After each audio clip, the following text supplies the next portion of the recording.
And now, from beyond our dimension, this is the JeffMara podcast. Here's Jeff. My guest is Dahryn Trivedi, enlightened being gifted with the ability to transform life at the cellular and atomic levels. Her research has been published in more than 500 peer-reviewed journals, which are indexed in over 2,000 universities.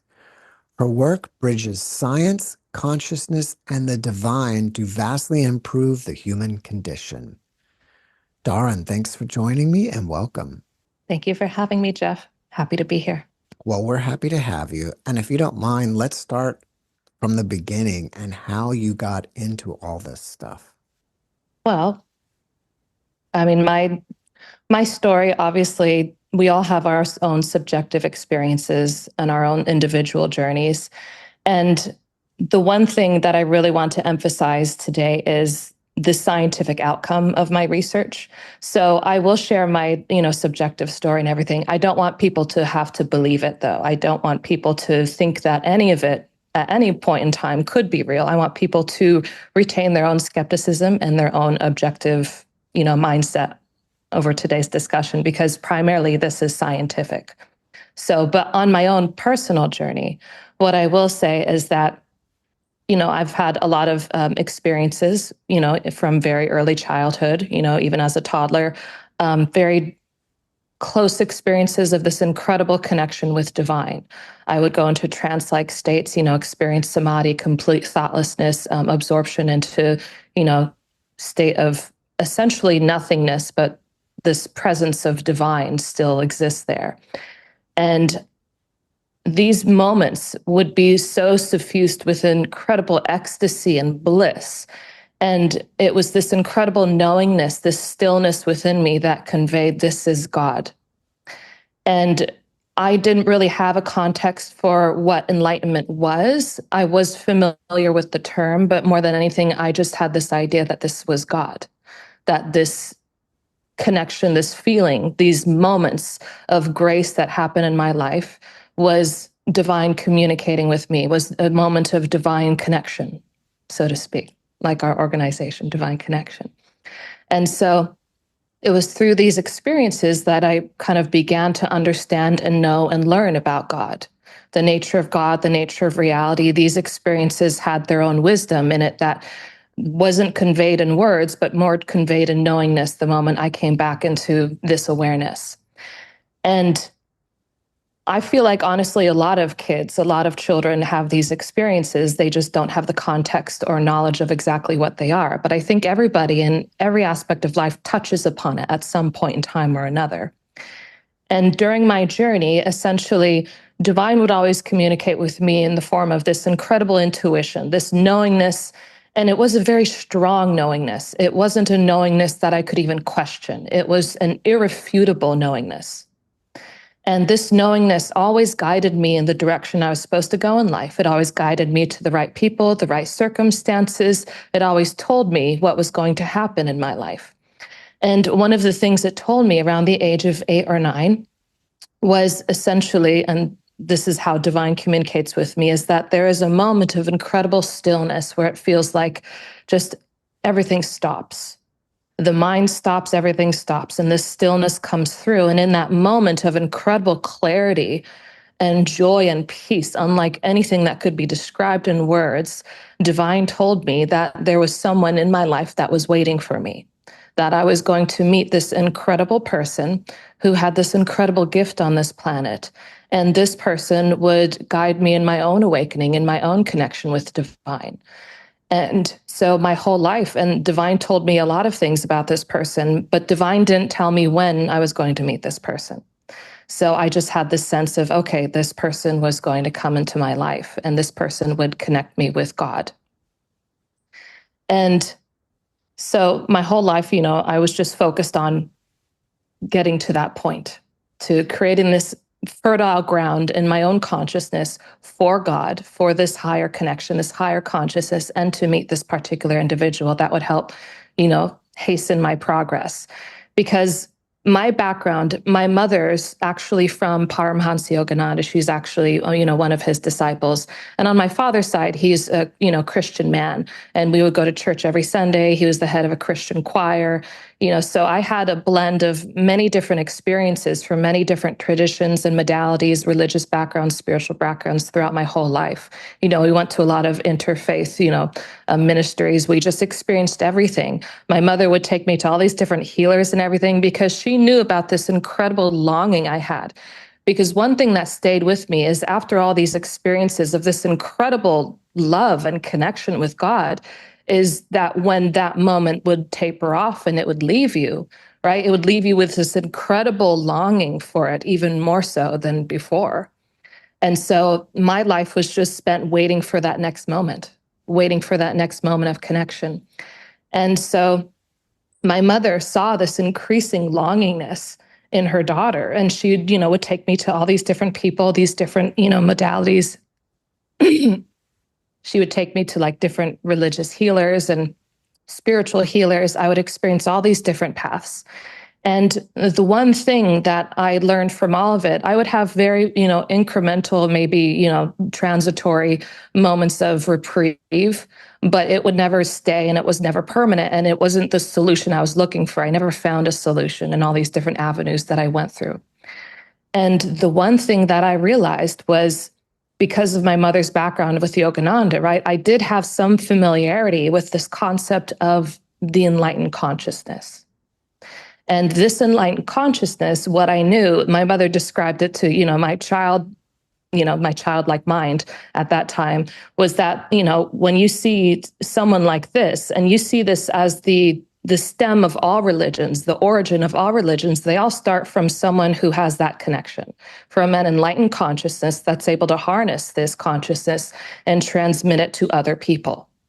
They're either harness wisdom, harness knowledge from beyond, right, our human realm of understanding, and they're able to also transform people's lives. And based upon these miracles and upon this connection and witnessing, right, this manifestation of this higher consciousness on this planet, that's when, the human consciousness comes in and creates things like religion and, dogma and ritual and practices all surrounding it to try and understand and comprehend what that is, what's happening.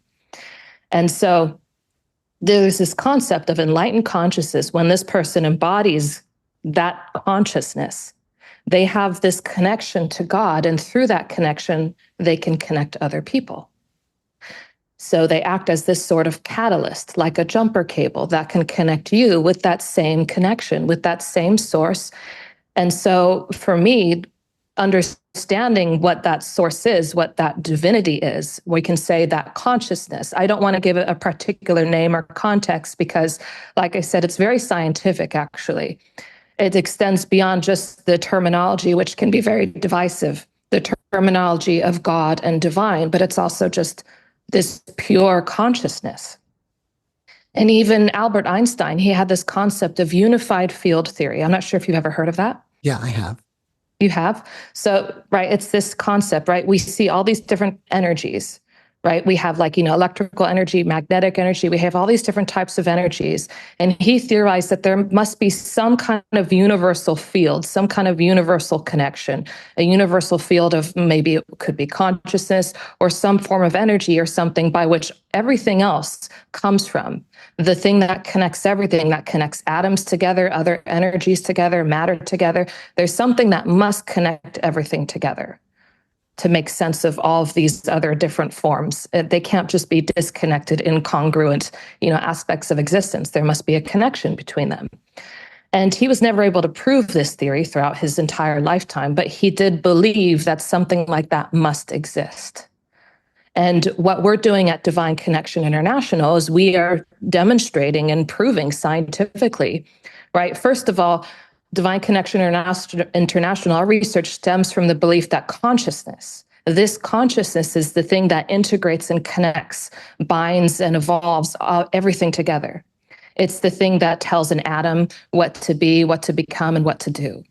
Right? It's that very information that's programmed into life, into its substance and essence that forms everything. It tells an atom whether it's going to be a tree or, a rock or a human being or an animal or a plant, right? There's some information that distinguishes and directs the atom to be those different things.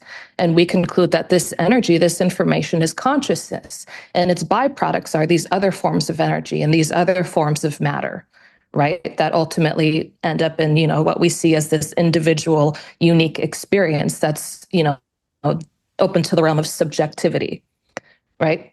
So understanding that there's potentially this pure universal consciousness, right? If someone actually has a connection to that, they can harness it. They should be able to access it everywhere. It should be accessible to all.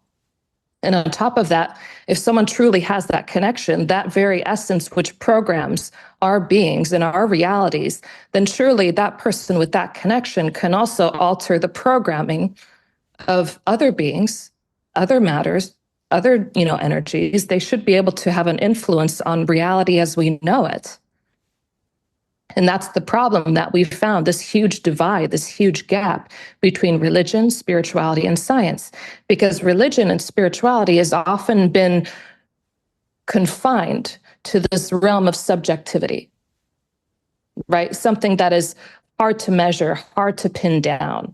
And then you have science, which is, strictly about pinning things down. It's strictly about measuring something that has a weight, a mass, a viscosity, it has a temperature, all of these things. There are always a reference point by which we can find something objective. And from that objective truth, we can then assess everything else around us as to how it relates to that subjective truth. What science is missing is this function of consciousness in our lives. So if we combine the two, if we find the intersection between religion and spirituality and science, we actually find that there is a broader understanding of our reality. And not only that, but it has incredible implications and the incredible ability to harness it and use it practically, to have a practical application in our lives where we can not only experience, these spiritual, subjective experiences, but have a practical, actual, objective, and measurable outcome in our quality of life.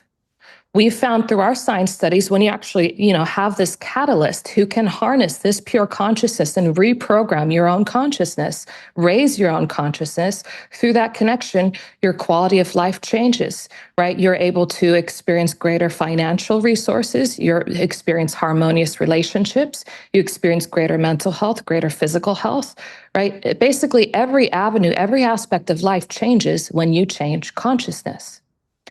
And so, me realizing that essentially there are ways in which we can connect. And usually this is through someone else who has that connection. Like if you want to learn about how to be successful at something, you find someone who's already done it, right? You don't ask somebody who's struggling financially to help you with your finances. You find someone who's already gone before you and figured it out. In the same way, if you want access to this energy that has the potential to transform our very lives, you want to connect with somebody who's already done it. It's very difficult to do on your own when you haven't figured it out.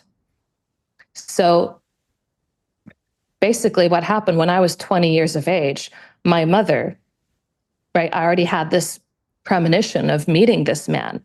And at that time, my familiarity with the guru was Paramahansa Yogananda and all these different gurus that came before him. And neither one of them, married or, had a partner in their lives. And so I never actually understood, my brain never put it together that you could actually marry a guru. At that time, I just thought that you were, a disciple or you could follow or you could, be associated, but I didn't know you could actually marry a guru. So when I went to meet this guru, it didn't occur to me that this person was my husband, my future husband that Dahyn was telling me about. I just had this sense because my mother had her own miraculous experience after receiving a blessing, right? That through his blessing, her relationship with her son completely changed overnight. They had a really rocky, abrasive relationship. And after just one blessing, right? She had the best sleep of her life. She woke up the next day and suddenly they met each other and it was like a complete 180. It was like harmony was restored. And she's like, I've tried for years. I've tried healers. I've tried, everybody I could imagine. I've tried every avenue. I've tried therapy. I've tried everything.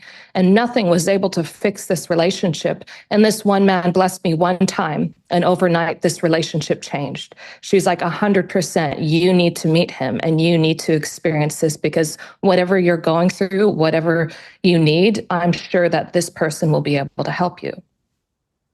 And so on the car right there, my mother was describing him to me, and she was saying that, this is something different. This is not somebody that you're used to seeing as like a typical guru. He's not wearing like the saffron robes with the long beard and the long hair, right? He's a man of science, right? He wears a suit and a tie, and he's validating and testing everything that he's able to do, his abilities, right? His connection to God scientifically. And that was so profound for me to hear, because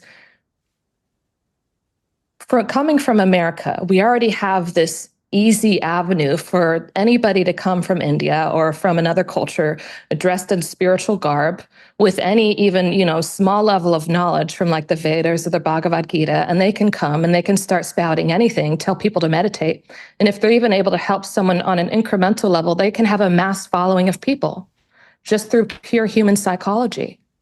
It's very easy. You've already had this foundation created by Yogananda, Vivekananda, a bunch of different gurus that have come to America and already established this, easy avenue. You go down the street, you can find a crystal shop anywhere, right? We already have this basic understanding where it's easy for someone to come and be able to do that.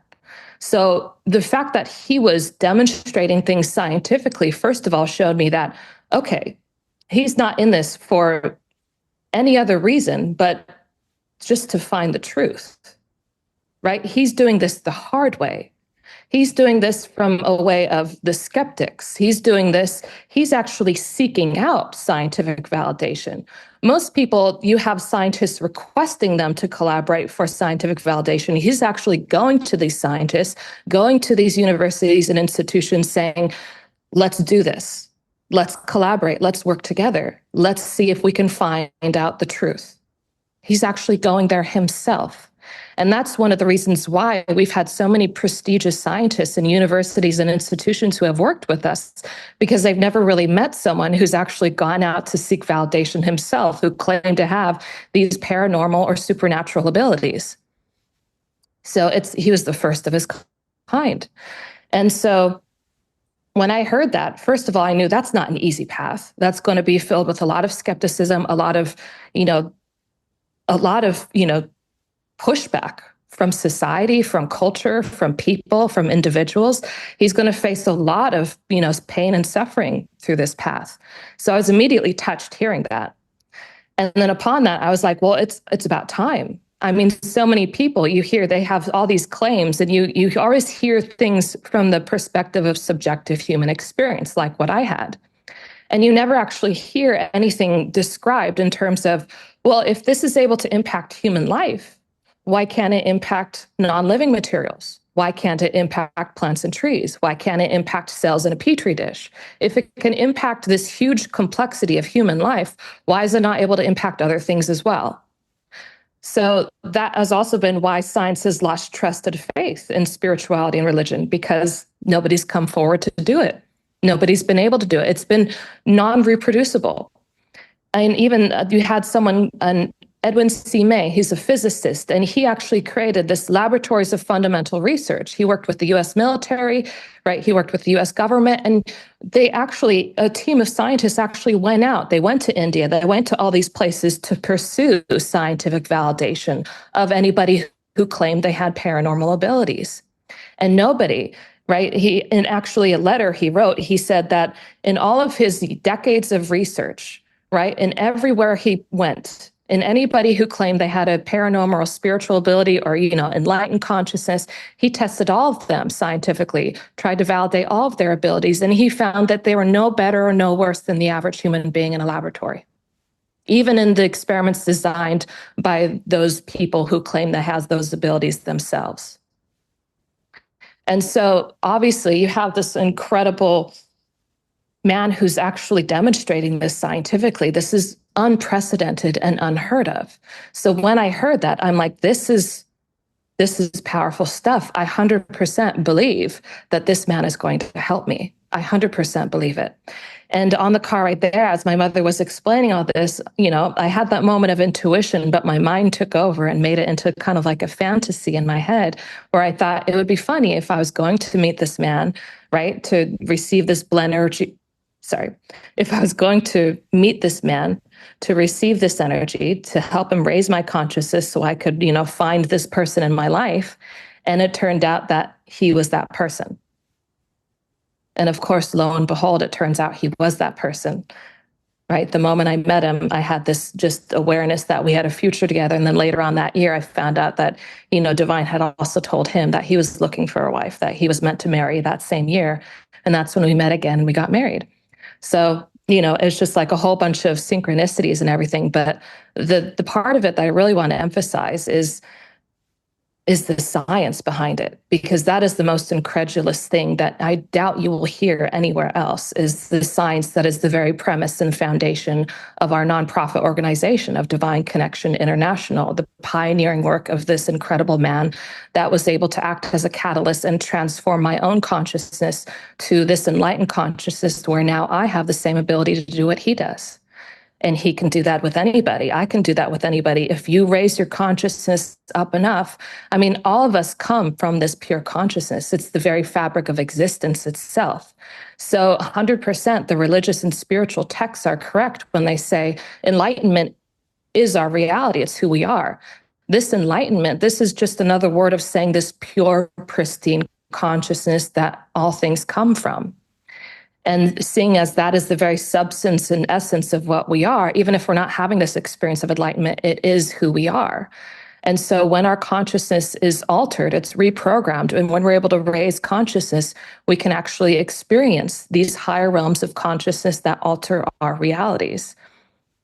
And so that is the most significant thing I want to talk about today. I want to backtrack a little bit. What is your definition of God?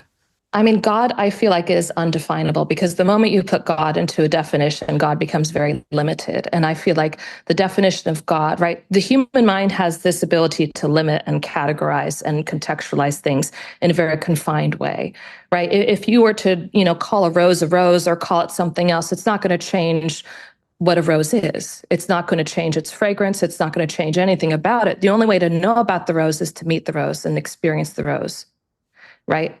The moment you talk about the rose, everybody has already a preconceived idea, a bias-y, as to what that thing is. And that's why you have so many, different divisions, even between religions, because everybody has their own context, their own explanation of God. And really, none of them really touch upon God, because God is beyond those explanations. So when I talk about God, what I really want to define it as this pure, pristine, limitless awareness. Right? It is beyond the finite form. It exceeds that, but it is also a part of that. A lot of people define God when they go into the spiritual realm as a collective consciousness of humanity. And I don't really like that idea. I feel like that is definitely a part of God, but God also exceeds that even more so. And God, when you go into the enlightened consciousness, the experience of God, there is no individual self to experience that presence or that form anymore. That experience is gone. So all that's left is this void, this emptiness that is so complete and full and perfect that it's indescribable and undefinable. But if you want to describe God as anything, I would say God is limitless awareness, limitless consciousness. So you're saying that encompasses everything. So are you saying that the unified field of all knowledge and consciousness that connects everything is basically God? Even beyond that. But yes, that is definitely a part of God. All right. How do we access that? So there is this concept, right, in science, and it's called conductivity. And what happens with conductivity is, like what Albert Einstein was explaining, there are different energies and they have limitations. They can do certain things with certain materials, right? They have their own confined network of what they are able to do and create and implement into the world. So if we're talking about a universal consciousness, right, then that universal consciousness should be able to affect change in all things. So if we look at these smaller energies like electrical energy, the science starts to define it and explain it in terms of conductivity. And when we look at things like conductivity, we see things, there are different materials, right, inherent in nature that just have this capacity to harness more of that energy than other materials. Like rubber versus, metal is going to be a different conductor of electrical energy, right? So another thing that happens is this process of, becoming a better conductor. And you have something like an iron bar versus a magnetic iron bar, right? But they're both iron bars. Okay. So if you look at the structure of an iron bar, what you'll see in that iron bar is you'll see that there are a bunch of atoms, molecules, everything that composes the iron bar, and they're actually kind of chaotically everywhere. And then when you look at something else, a magnetic iron bar, you see something different within that magnetic iron bar. It's this concept of alignment. And this concept of alignment, what you see is these atoms, these molecules, they suddenly become perfectly aligned with each other. You see that they're in perfect synchronicity, that there's a perfect alignment between each one of them that allows them to harness this magnetic energy that already exists in the environment. Magnetic bars do not create more magnetic energy or do not create magnetic energy to begin with. Rather, they harness magnetic energy that already exists in our environment. So you see the previous iron bar, those molecules, those atoms are aligned with itself. And you see in this magnetic iron bar, these atoms, these molecules are aligned with that energy. They're aligned with that magnetic energy, which allows them to channel it, to harness it. And as a result, they become magnetic and they have an influence on the world around them. They have a different outcome. There is something that allows them to also magnetize other particles as well. Right? So if we have a non-living material that can do this, that can become magnetized, that has that potentiality within it to become magnetized, then you can understand that this universal form of energy, a universal consciousness, when we're talking about any life form, any type of form, whether it be living or non-living, right, human or animal or plant or tree, there must be some aspect of it that if we are able to alter its potentiality, it can harness more of this consciousness. And this concept of alignment, you see religion and spirituality have tried to answer this concept. This is why science and religion and spirituality need to find a crossroads. They need to find an intersection, an integration with each other. Because everywhere across all religions, you see this concept of becoming pure, of becoming innocent. And we might have different ideas and concepts of purity and innocence, but purity and innocence in terms of consciousness, right? How do we know we're conscious? How do we know we have consciousness? Because we have experience, because we're aware that we are alive, because we are aware of who we are. That's an indication to us that we have consciousness, right? So if we want to align with this concept of purity and consciousness, then what does that mean? If we're looking at this pure consciousness as something that exceeds the mind, then you cannot access it through the mind. So the only way to access it is when thoughts stop, is through stillness of being, stillness within the mind. And there are different ways, different approaches to how we conduct ourselves, to how we interact with other people, to our perceptual awareness. There are ways of living that either promote more thoughts and more chaos within our minds or bring our minds back to stillness, right? And you can look at these as, you see Hinduism and Buddhism, all these different religions describing this stillness, right, as being in alignment with the Dharma. And the Dharma, the Sanatan Dharma, the way of truth, right, that supreme truth is basically just no thought. Is that suffusion of that supreme reality that happens when you enter into a state of thoughtlessness. And there are certain things, certain responsibilities that we have in life. Like I'm sure if you've ever done something wrong that you've known inherently is wrong, you find that you have more thoughts. You're in a more chaotic state of mind. You have more thoughts in your head. When you're confused, when you're not aligned with the truth, when you don't know what to do, you have more thoughts in your head. Now, the problem with individual consciousness, and especially our society, is you see our government, our society, our educational system has long since denied consciousness as being something that should be taught about because, it's not been able to be proven scientifically. So when we talk about something that society has not fully accepted or integrated into, right? Nobody has a foundation of understanding for this. Right? So it's something that is very hard for us to understand what purity, what innocence, these concepts and how they affect our lives. But you can see this state of purity and you can touch upon it again when you remember what it was like to be a child. There's a reason why children are more receptive, why children have more joy, why children are more free. That's the inherent nature of this consciousness, is freedom. Its whole purpose is freedom. When you align with this higher consciousness, you align with freedom. You align with states of being that allow you to access more freedom in your life, freedom within your mind, freedom within your emotions, freedom within your relationships, freedom in terms of all aspects of life, right? When you're happier, you feel freer. When you're at peace, you feel more free. When you are in lower states of consciousness, lower forms of pain and suffering, right? It's a very confined way of being. It feels very confined and it's very restricted. And you feel like life, is in control over you instead of you being in control over life.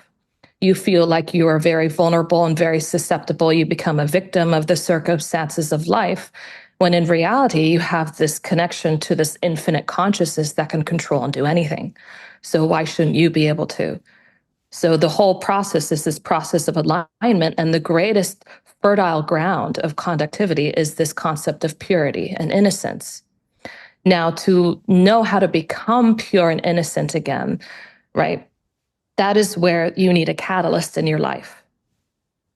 It's really important that you have access to somebody else who has attained that freedom of consciousness, who has that connection.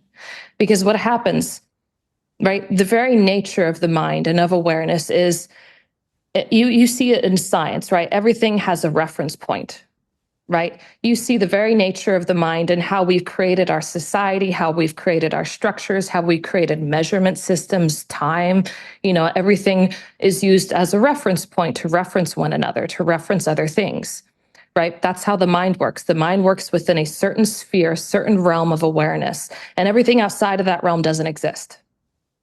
You can exceed that realm. You can exceed and enter into altered states of consciousness, different experiences.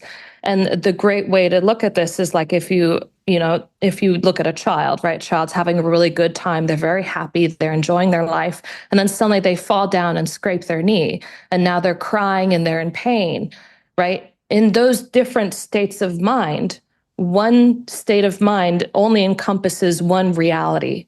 And it's difficult for you to perceive or see anything outside of that reality. It's almost impossible to. In the same way, you can see it like, when you're in pain and you're in suffering or you're in a limited consciousness, you're not remembering what true joy feels like. You don't know what that is. You don't know what happiness is. You have the memory of it, but the feeling, the experience of it is not there anymore. You have no idea what it's like to actually be in joy when you're in pain, right? These are limited states of mind. States of mind are all encompassing. And you see the same concept of nature. That's just talking about the mind. You see the same concept of nature, where everything exists within these certain levels of parameters. Everything has a certain level of restrictions around it that confines its state of being. This is what consciousness does in order to live and exist in a finite form. Otherwise, there would be chaos. Nothing would, survive. It would be uninhabitable, right? There would be no harmony. There would be no homeostasis.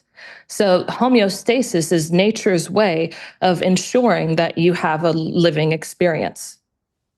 And so this consciousness of nature controls and regulates everything within its boundaries. So much so, right, you see water flowing downhill and never uphill, right? If your temperature exceeds, beyond a certain number of degrees, right, you can go into a coma or you can, experience, cellular death, right? A lot of different things happen. You could even die yourself if it goes under or below that given set of parameters. You do not exist outside of those parameters. They're incongruent with your state of being. So, right, that is just like the very obvious way nature does it. Nature also does it when we look at materials and molecules and atoms, right? That's the very fundamental essence of what our periodic table of elements is founded upon. The fact that nature has designed, consciousness has designed these elements to have these characters, right? That they have a certain number of electrons and protons, that the atomic structure is such a way that they remain that same way forever. They do not change unless you add something to it or take something away from it. They will always be the same continuously. And the same way, if you also see when you try and change something in your life, when you want to change a habit or a pattern or even your own mind, you face a lot of incredible resistance when you do that. And that resistance is coming from the boundary of nature that has set to make sure that you maintain the state of homeostasis so that you can survive. Right? It's not a bad thing, but it becomes bad when it inhibits our freedom and our happiness. Divine, right? Consciousness in nature will also maintain our homeostasis of our minds. And we've also seen this within our bodies, that when we attain a certain level of homeostasis with the food and toxicity in our environment, our bodies will actually hold on to toxicity.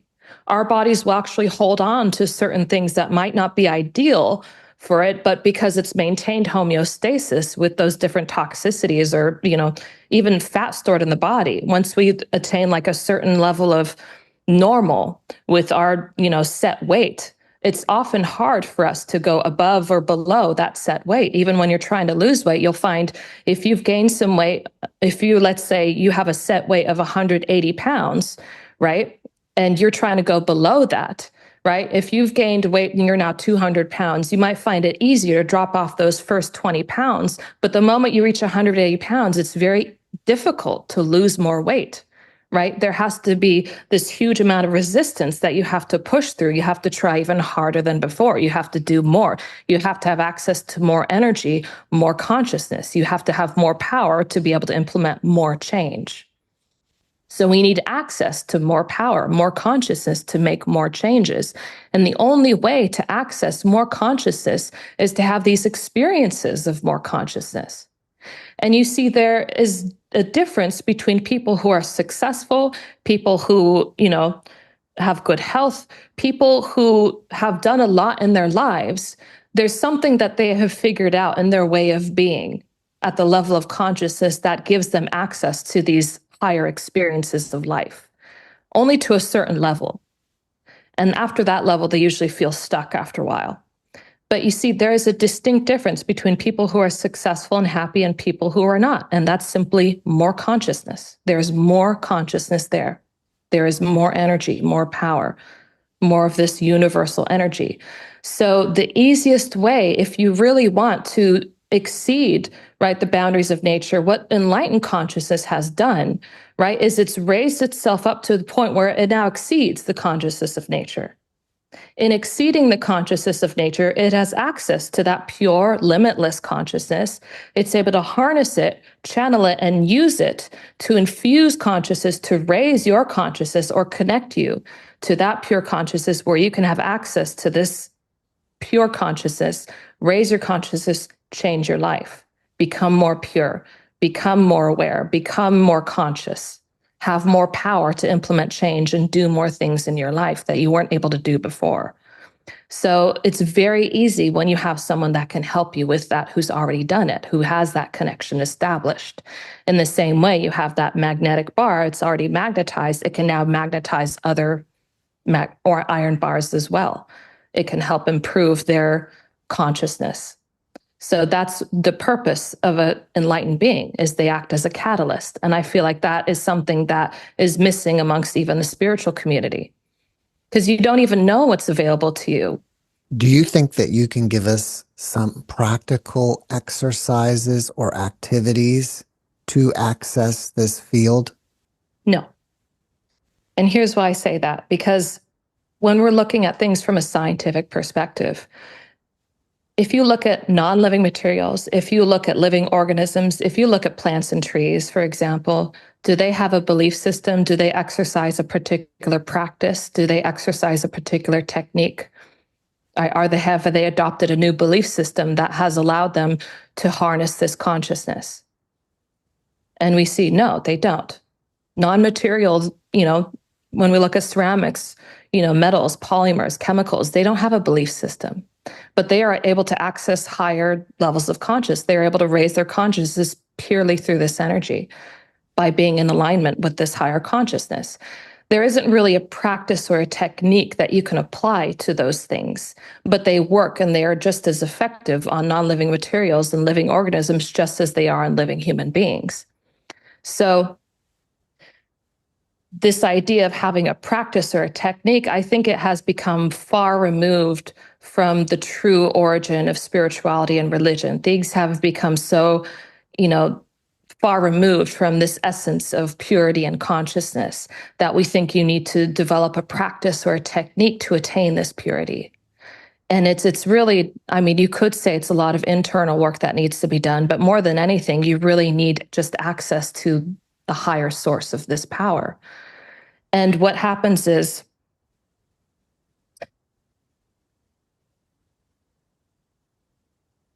a lot of people, and this is a huge divide amongst the scientific community, is that there's a question whether the mind generates consciousness or consciousness generates the mind.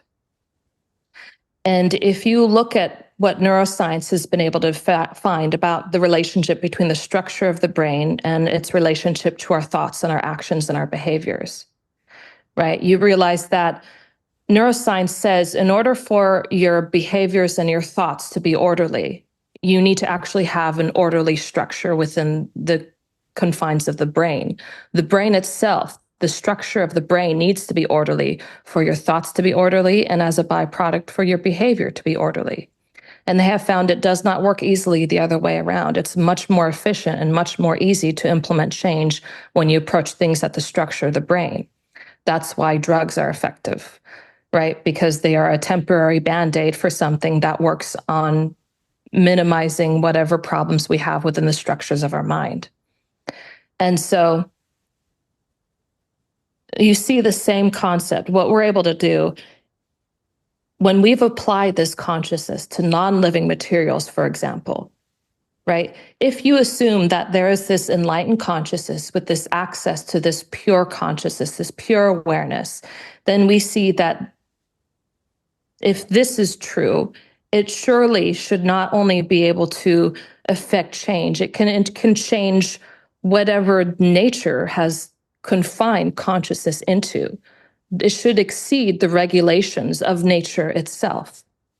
If this is true, right, that's how we're able to validate enlightened consciousness in a laboratory, in a scientific setting, right, in a scientific field, is that if you assume this enlightened consciousness there, how can you measure it?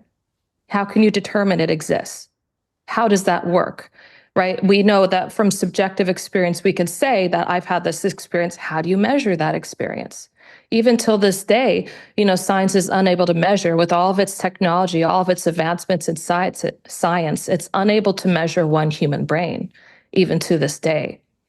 So if we can somehow harness this consciousness, it should have practical implications in our reality because it's the very foundation of our reality. It's the thing, it's the information that programs the atom and tells it what to do, right? So if we are able to apply this consciousness to the atom, then what can it do? It can reprogram the atom. It can tell the atom to do something different. You can't reprogram the atom just by believing the atom can be different. Try it. It's not going to happen. How do you apply this consciousness to the atom? This purity and awareness, this purity and consciousness, right? From here, we're able to channel through your thought intention. And you can apply it to anything simply through the power of the mind, the power of consciousness itself, right? So you don't need to be located anywhere. You don't need to be within a certain proximity to it, right? Because this energy of consciousness is everywhere. So simply through your intention of wanting something to happen, it can happen. And this energy is intelligent. So the person who's transmitting this consciousness doesn't even need to know what needs to happen for there to be change or for there to, be some kind of transformation, right? When you apply it to humans, you don't need to know even what that person's problems are, what they're facing, the struggles they have, what their personal health problems are. As long as they're connected to this higher consciousness, that consciousness we have found knows what to do already.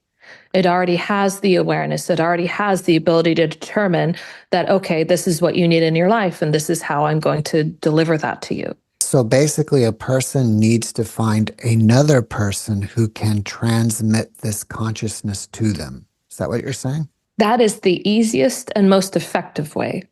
Okay. Obviously, there are ways to do it without, but that is a much slower process because, again, consciousness, its own nature is to organize, integrate, and evolve.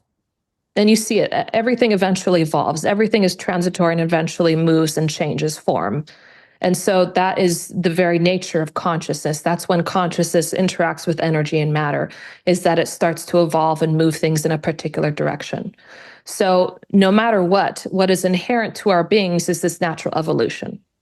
That will always be there, that through our own experiences of life, right? Through your own experiences, you learn, you engage with life, you engage with your own consciousness and consciousness outside of yourself. You make this slow and steady progression, this slow and steady evolution of being. And if you're able to manage that and maintain that, that is great. But again, like I said, when everything exists within these confines of nature and the mind is so strict on what it wants to be in order to maintain that homeostasis, it's very difficult to do on your own. So if you want to really speed up the process, speed up the evolution, it helps a lot when there's somebody who's already connected to that and can transmit it to you. How would somebody like this transmit that consciousness to you? Like if you were going to do it to me, how would you transmit it to me? Just through my intention. You would have the intention for me to raise my own consciousness? Yes. You essentially, what happens is, right, you connect, right? That person, that enlightened consciousness simply connects with that source, that divinity, right? And from that place, that person can harness this consciousness. And essentially, all they're doing it is transmitting that consciousness to you through their intention to do so. And from that intention, and I don't need to be sitting in the same room with you. You can be anywhere in the world, right? From our recent clinical trial, you find that, a lot of our studies actually, not just the clinical trial, is that we are located remotely from one location and transmitting this energy of consciousness to another location on the planet. And it does not reduce in its efficacy or its ability to transform or cause change. So it's simply through the intention to do so. It has nothing to do with proximity, though proximity can also affect change, right? There are different things that we found. But, there's this concept as well within science of energy decay, right? Energy only moves in a linear pattern, right, in one direction. And it's usually has this concept of decay where over time and space, right? If you see like a light bulb, for example, you have a light bulb plugged in, right? When it's turned on, eventually the light can only reach to a certain distance before you see the light starts to fade. If you go a mile away, you're not going to see the light bulb that's, on in your living room. You can't see it anymore. Why? Because of energy decay. What we found is this energy of consciousness does not follow the same laws and principles that exist within the bounds of our understanding of our current scientific laws and principles.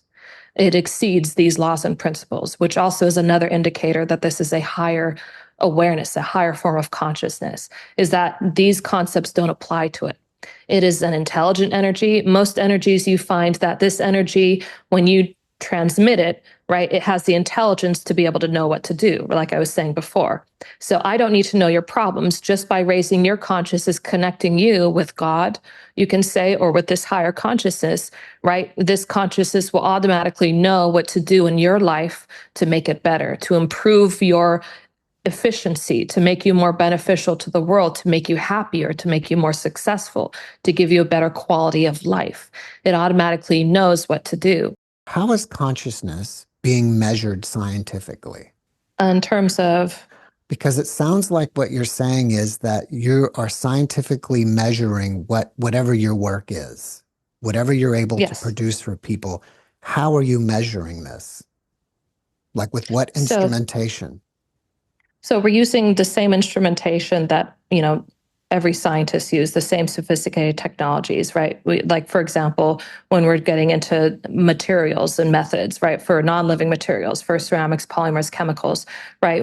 There are a bunch of different technologies that use to measure, the weight of an atom and all these different parts of that material, and to measure the boiling point, the melting point, latent heat. And so when you're able to affect change at the atomic level, right, which scientists conclude as an impossibility. Science can't do that yet.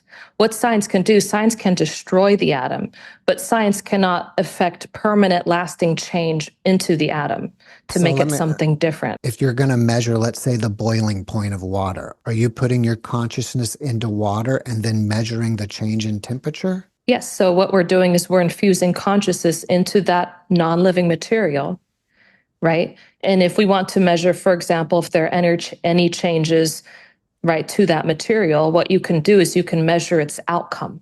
Mm-hmm. So by measuring its outcome, if you're able to measure its boiling point, if there are any changes in the boiling point or melting point or, latent heat, burning point, all these different things, right, that periodic table of elements, right, that constitutes that these materials, they don't change. The way that these materials behave and are within nature, they stay the same. They're static. They don't change at all, right? The melting point, or like, for example, the boiling point of water will always boil at the same temperature every time. Right. So that's the nature of water. Are you guys doing experiments like changing the physical structures of different elements, like either melting it Yes. or creating or boiling water or whatever? We have done over 4,000 experiments on non-living materials, showing that we are able to change the characters and behaviors of the same materials. And cool. Furthermore, what we have found by doing so, and this is probably the most significant part of our research, is because when you get down to the atomic level, when you get down to changing the atom, right? As I said, science concludes that's an impossibility. Well, the atom is what makes up all of life. It's the very smallest particle that we're aware of, right? It has a bunch of subatomic particles, but essentially the atom is the very smallest particle that we're aware of. And so, again, you can send energy to destroy the atom. Science has figured out how to do that, but science has not figured out how to change the atom. So if we're concluding, if this energy of consciousness, if this is the creator of life, and this is what has created the atom, then surely that same energy, that same power of consciousness can change the atom, which is actually even more difficult to do than creating the atom or destroying the atom, like you've seen. Right. So when you infuse this consciousness, right, we found that through our technologies, we've found that the structure of the atom changes, the energy within the atom changes, between the atoms, the distance between atoms, the weight of the atom and the mass of the atom changes. All of these things we've been able to measure with all the technologies we've used to show that the atom itself, the structure of the atom has changed. If that's happening, then you can imagine the implications of what this energy can do are essentially limitless. Right. Are you doing this all by intention? Yes. Transmitting consciousness. So can the same method every time. Can you put like a glass of water on your desk and just by intention make it start boiling? No, I feel like that is. I mean, I'm not asking you to. That's very practical. I'm trying to understand what you're able to do in a way. So you is that can what you're program the molecular structure of water so that its boiling point can change. So instead of, let's say, it boils at 100 degrees Celsius? I think so. Right. So I think so. So instead of boiling at 100 degrees Celsius, you can now, make it boil at 130 degrees Celsius. Oh, wow. Okay. That's the way you do it then. Right. It sounds like if a person wants to go through this process, they're dependent on someone else to help them evolve. After a while, can they get to a point where they've evolved, where they don't have to be dependent on anybody else? They have the own power within themselves. And then actually, they can actually be a conductor and start changing other people? Yes, that's exactly what we've done.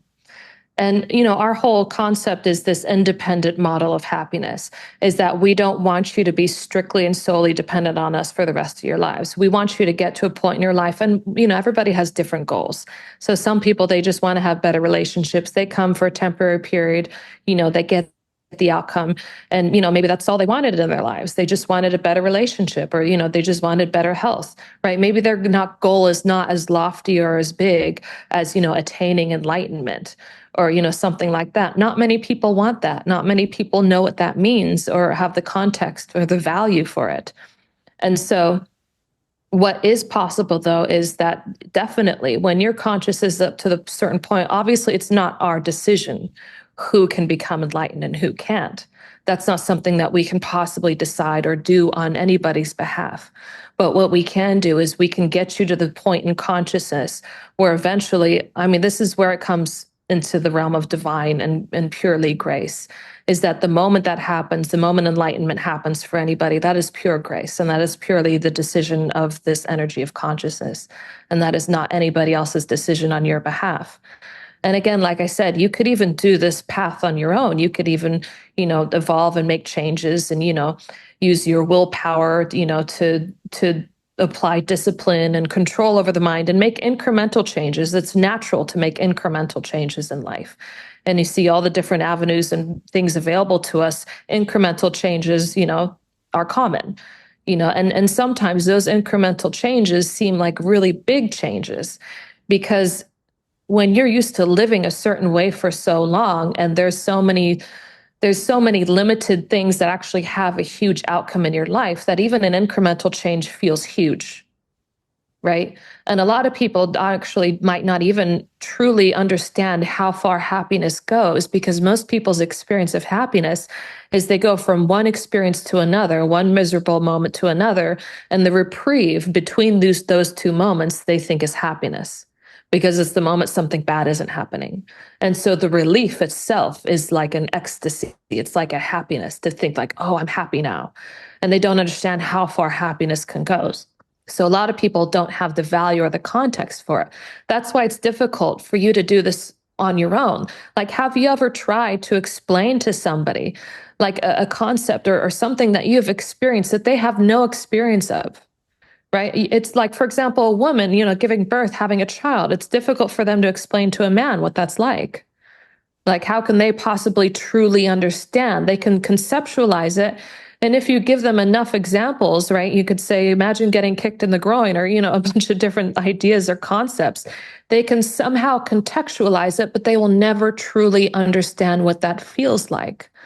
They will never truly understand what that's like until they've gone through the experience.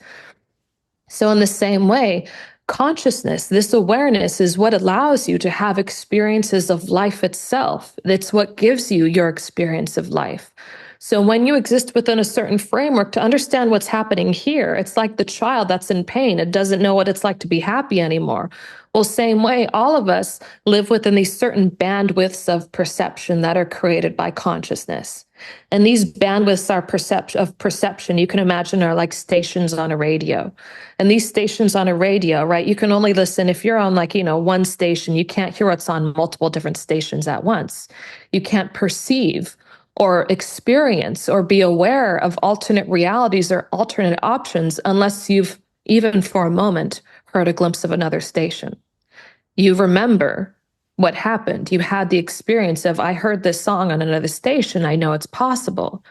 So just in that little experience, that little shift in consciousness that allows you, it's like what they call the veil. With the moment like this veil or this shift in consciousness happens, you get an alternate perspective that exists outside of your current consciousness. And when that happens, right, multiple things happen. It's this process of humbling. A lot of people will call this, this concept of growth, a process of humbling, becoming more pure and more aware. You become humble. You realize that there's a lot more to life than you didn't know. That's that same process of becoming pure. Is sometimes nature will just give you a glimpse of something beyond, or give you a certain circumstance or condition of life that humbles you. And you'll realize that you didn't know everything, or you weren't in complete control over life like you thought you were. Right? This state of surrender and purity and innocence, this is that ability that allows you to channel higher levels of consciousness. And through that experience, right, suddenly we have this access to more power than we had before, more consciousness. And through this access to more consciousness, right, that bandwidth changes. our experience of life changes. So you start to experience different things, more possibilities, more different avenues. And like we were saying before, what is God? And I was saying, the only thing I could possibly say about God is that God is this infinite awareness, this limitless potential that exists in all things.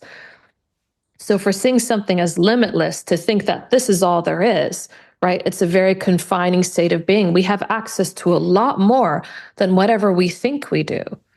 If somebody came to you asking for help, when you're providing the service for them, are you intending for them to just raise their frequency?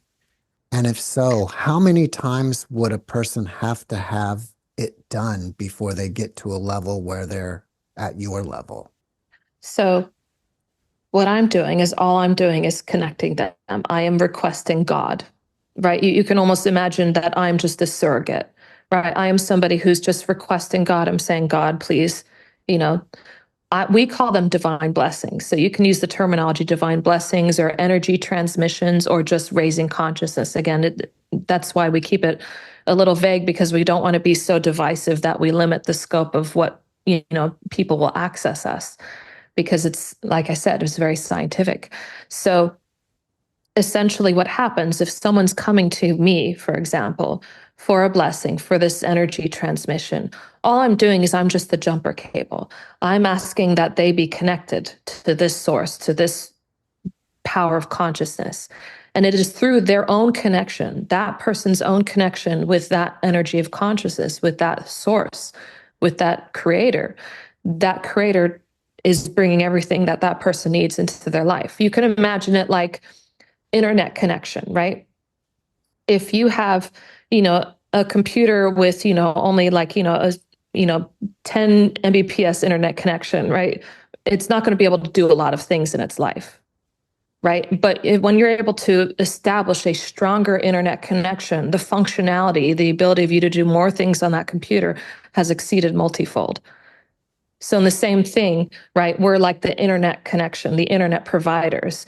We are establishing this connection. We are not the internet itself, obviously. We are a part of the internet, but we're not the internet itself. What we do is we establish this connection. And through that connection, everything that comes from that is purely between you and the God of your understanding, however you perceive that to be. Do you do this physically together, like in a room? Like I said, with a lot of our studies, our scientific studies, it can be either in the same room, it could be, non-locally across, different spectrums, different hemispheres on the world, right? And, even quantum physics has recently just come across that two particles that are seemingly non-associated with each other can become entangled with each other. This concept of consciousness connects all things together, so you do not have to be in close proximity. When you are doing that with a person, does the person's mind go still, and then at that point they enter into the stream of the unified field? So there are many different things. Obviously, you can't just deliver one blessing and they're enlightened, right? That's not a sustainable way of being. You have to progress at a certain pace, because otherwise it's the same thing. If you go beyond the bounds of nature to a certain point, it's no longer habitable, right? You can lose your mind. You can go insane if you go too fast on the spiritual path, through consciousness itself. And you've seen that with a lot of people who've, touched upon different things that maybe were not congruent with the human life form, or were not congruent with, their current consciousness, or they did something too much too fast that they weren't ready for, right? It can be very inhospitable for the human life form's homeostasis. So things need to happen at a certain process of evolution. There are certain experiences that need to be had and certain things that need to be done through that person, through the consciousness, through that human being. So you can't just do one and done. That's not really how it works. But what we've seen, because again, this is an intelligent form of energy. So when we've applied this, we've done many experiments, in agriculture, for example. We've done a lot of experiments on plants and seeds, crops, a bunch of different things, where we found that simply by raising consciousness, right, not only do you no longer have to apply weedicide and fungicide and fertilizer, right, absolutely no chemicals are needed. Even today, by current agricultural standards, you need something. There's absolutely no way to produce any crops that we have today without some form of either organic or inorganic fertilizer, weedicide, fungicide, any kind of chemical. All we're doing is applying the energy of consciousness and water, and that's it. And it's that relationship that the plant now has with this higher level of consciousness that provides everything needed for that plant. We've seen that we're able to increase the yield by 500%, increase immunity in plants by 600%, increase shelf life by up to 100%, right? All of these things just by adding consciousness, right? And so when you apply this to a human, right, one thing that you see is, for example, chlorophyll.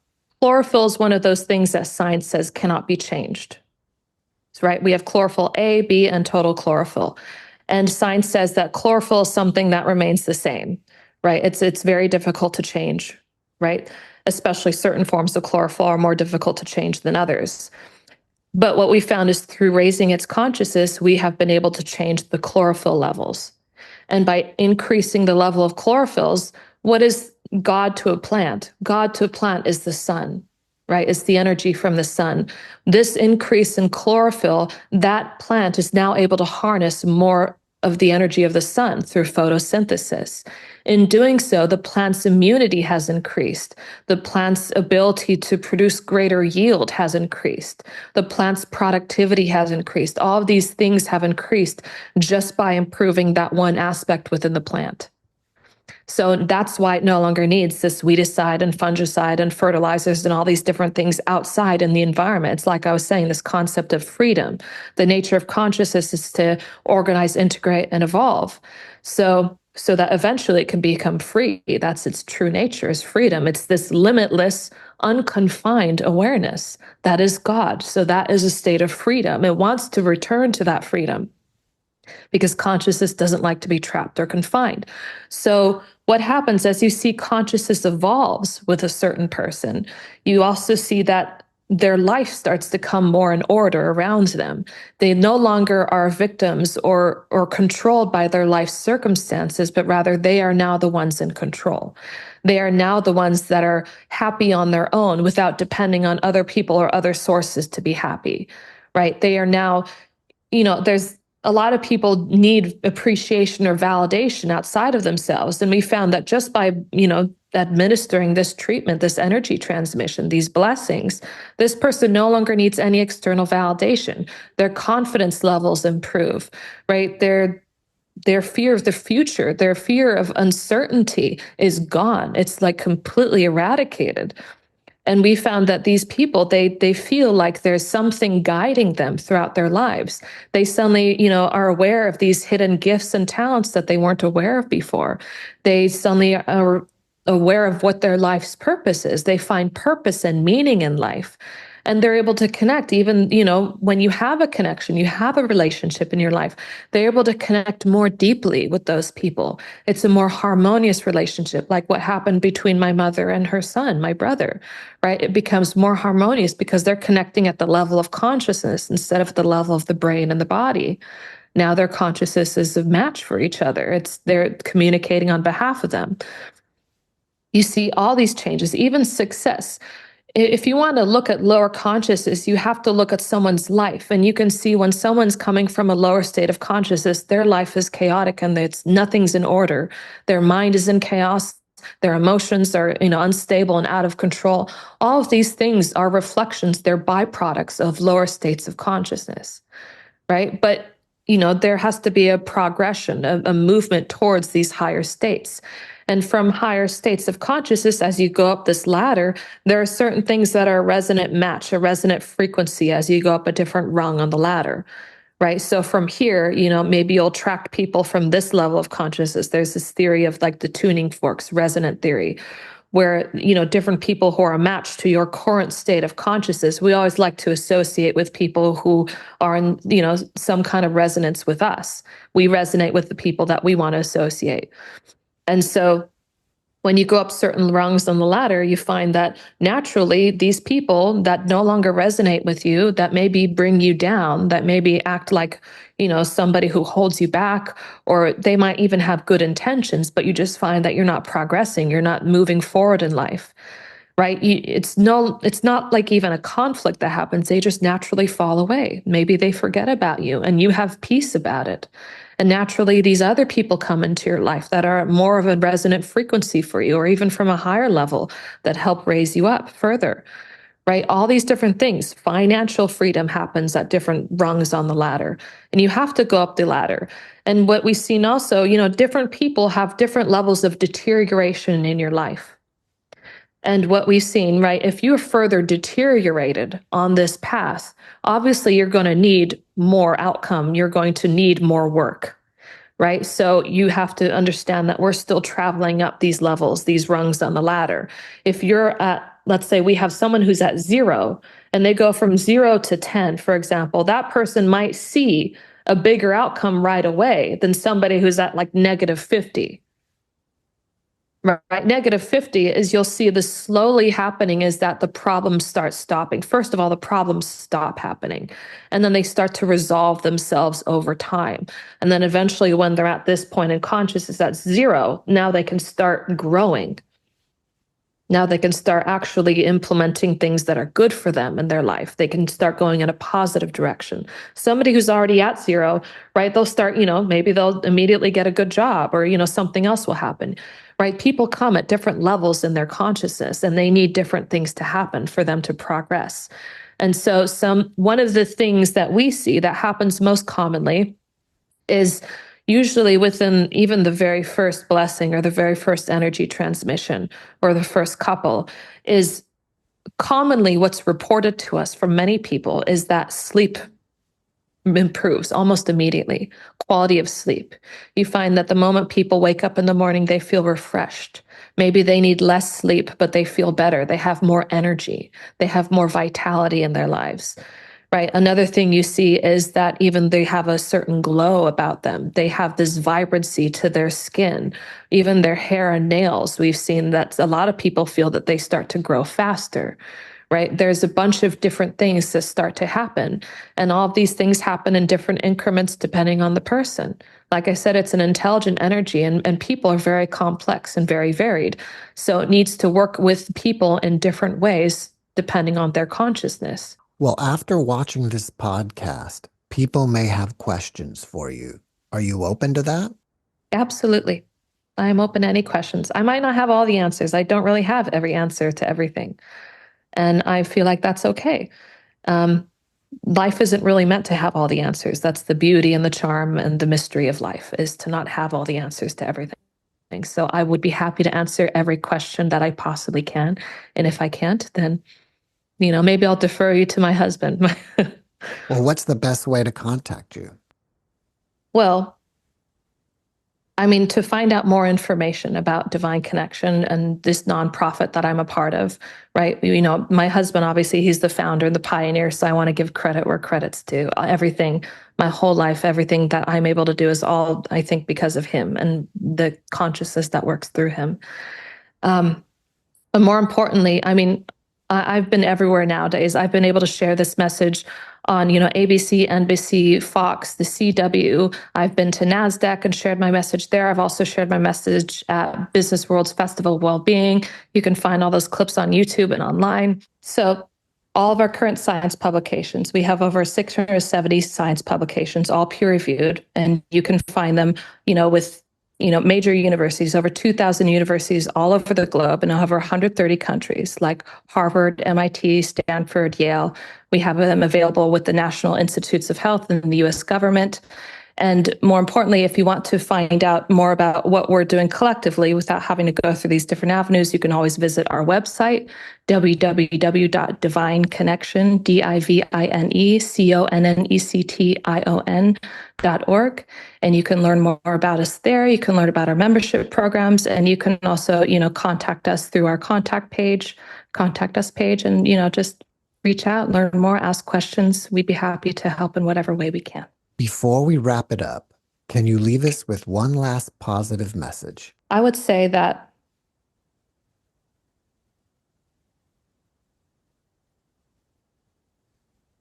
With everything we've done, with all of our scientific studies, we have proven that this energy of consciousness has the ability to transform all living organisms. From seeds, plants, trees, bacteria, viruses, fungi, human cells, everything. And extraordinarily, this energy's transformational abilities also is able to vastly contribute to the field of material science by transforming metals, ceramics, polymers, chemicals, changing the structure, mass, and energy within the atom and between atoms permanently. And in addition to our science, we have the experiences of over 300,000 people that have come to us throughout the world, receiving beneficial impacts and giving us wonderful reports and testimonials, all available on our website. So I feel like there is definitely something very significant about our research that you don't want to miss. You really should look into. Just suspend any judgment for now and just look into it and understand that there is something out there. There is something with the greatest potential to transform our lives. That is pure potentiality. And I feel like, it would be silly not to investigate it further and try it out for yourself. I would say that the greatest thing we can do is experience this for ourselves, even more so than learning about my science and all of our testimonials is the experience of it. And so I would highly encourage anybody, even if it's just for a moment, what's the worst thing that can happen? What is there to lose? If you can transform your life, if the possibility is there, why not try it? Why not do it? Dahryn, thank you for your message, and thank you for being my guest. Thank you, Jeff, so much for having me. Thanks for watching the JeffMara podcast. I really appreciate you. Another way to show support is through YouTube memberships. And if you do, there are loyalty badges and other perks depending on your level of membership. All you need to do is click the join button underneath the video to find out more. Thank you for your support.